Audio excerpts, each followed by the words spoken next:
How's everyone doing? Excellent. It is so good to be... You know what? I can't do this. I'm sorry. Everybody seems great. This is a fantastic venue, but this was not my dream. I got into stand-up comedy because my parents pushed me into it. I wanted to be a doctor, and they said, over my dead body. Right? So we're here now, but it's all right. They'll be dead soon, and I'll get to do what I really want. So. You may have noticed that I have a beard. I started growing a beard because I was reading a lot of articles that said that women are more attracted to men with beards. So, just by round of applause, is that true? Yeah. I don't know if it is. I mean, it's maybe too early to tell, but I will say that since I grew the beard, I have noticed absolutely no difference. So, I think maybe I'm doing it wrong. I'm single now. I was married for a long time, but I am single now. It took me a long time, though, to start dating after my marriage ended, and I think because on some weird level, I felt like maybe I was betraying my ex-wife, you know?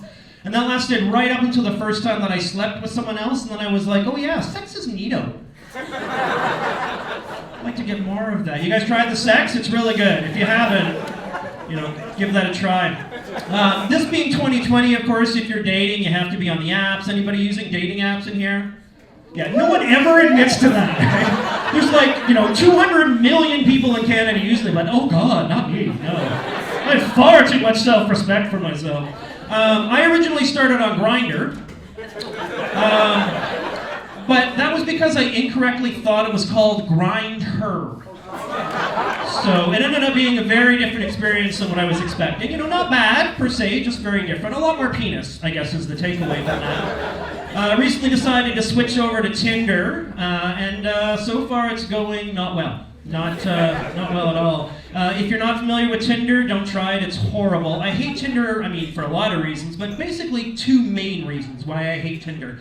The first one, has this ever happened to you? And I always ask that, and everyone's like, we don't use the apps. But so just pretend you know what I'm talking about. You pull up a new profile, and that first picture has more than one person in it. And you don't know who the profile belongs to. The only thing you know is who you hope the profile belongs to. So you got that weird, cautiously optimistic moment before you swipe where you're like, all right, this could work. Shit. I call that the Tinder surprise. Happens way more often than it should, right? The other thing that I don't like, I was ghosted last week, right? You guys familiar with ghosting? Yeah, when someone cuts off all communication, they don't respond to your messages, they stop messaging you, right? And I have a problem with it. And it's not so much the action, because let's face it, it's a very convenient way to get rid of someone, right? But it's the term itself, okay? And here's why. As we know, ghosts stick around for life. Even an exorcism is no guarantee that you're going to get rid of one. So knowing that, I think the term should be called Amelia Earharting. Right? That girl knew how to disappear. In fact, that whole around-the-world flight in 1937 was nothing but her desperate attempt to get away from a guy she'd gone out with one time. That guy's still looking for her. I told that joke a couple of months ago in Hamilton, and a woman in the front row, audibly gasped, hands to her, So I have to ask, is it too soon? Thank God I did not go with my original thoughts just to call it Malaysia Airlines. Oh, but I wouldn't do that because that's crass. I'm not that kind of comedian, right? I would not do that. So I'm dating, so that means I'm trying to take better care of myself, right? I'm concerned about how I look like naked, right? So I'm buying, better food and organics, and I would love to be able to go to the gym more often, but who has the time, right? And also, I don't want to. So, it's been fine. It's going all right. I can't complain, right? But my biggest regret is that so far, while I'm dating, no one has called me a sex sensei. Right? That's what I'm aiming for. No one has called me a sex expert or a sexpert, to quote Dr. Sue Johansson. You guys, anybody remember Dr. Sue? Yeah?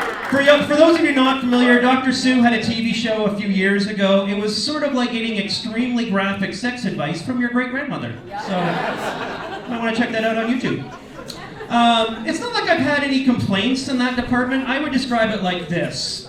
Sex with me is sort of like traveling a great distance by car instead of flying.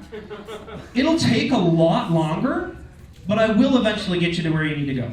All right, now that was good. We can try it. We can do better. All right, sex with me is sort of like a Nintendo 64. We both peaked in the 90s. All right, I'm going to try one more, though. I think we can do better. Sex with me is like your neighbor's Kia car, not your forte. Should have stuck with the second one. Should have stuck with that second one. The other thing that I've noticed, though, being back in the dating game since, when I was in my 20s, is that pubic hair, where did it go? Right? It just seems to be gone. And that's fine, right? I'm not judging, right? I mean, far be it for me to judge somebody else's personal grooming habits, but everything down there now sort of looks like a recently defrosted turkey. Right? Both men and women, and that's okay too, right? Again, it's not my place to say whether that's good or bad, but having said that, I have never seen, like, Thanksgiving or Christmas dinner thawing in the sink and thought, I'm going to shove my face in there. So, I don't know what that means, but I mentioned that I'm single and that I am. I actually have a son. I've got full-time custody of my son. My son's actually half Chinese. Right, I met his mother when I was teaching and living in Beijing, China.